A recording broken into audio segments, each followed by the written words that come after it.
Okay, so it's time to get this engine out. So I've got the crane and stuff all looked out, and the van's parked up, we've got the bonnet up. So the first thing to do is to take off the front grille section. So there's two separate pieces that clip onto the wings either side, and then there's the middle grille section with the VW badge that just pops off, and that should reveal this front cross member and the radiator section. As you can see, my front cross member is really not in good shape, but I do have a replacement for this.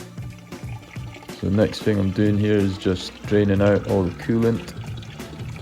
I'm not going to drain the oil, I'm just going to leave the oil in the engine for now. And then you can pull the radiator assembly out, so you just undo the two main hoses and the radiator should pop right off as a unit.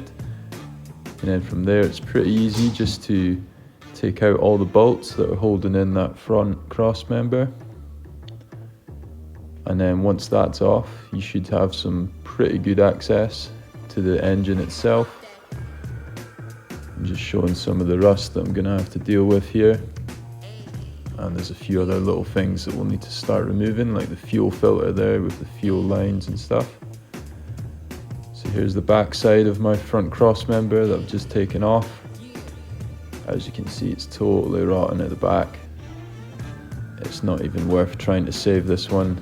And as I say, I do have a replacement one that's in quite good condition. So I'm just running the engine up one last time here, because it seems like it had some kind of diesel leak, which I think might be coming from the fuel pump itself. So I'm just running the engine one last time to see if I can identify where that leak's coming from. I believe the throttle spring plate has some sort of gasket behind it that might be a culprit, so we'll change a few of the main gaskets on the pump and see how we go.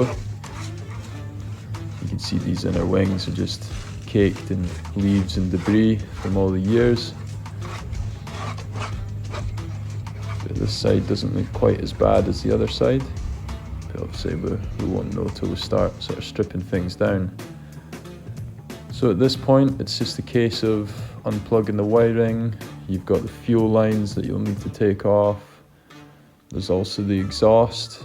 So on these 2.4 diesels, there's a sort of special downpipe that has sort of two U-shaped clamps that keep it on. You can just sort of ping them off with a crowbar, and then that should get you sorted for there. You've got the power steering lines as well, and then it's just your engine mounts, your gearbox mount, and the drive shaft bolts as well.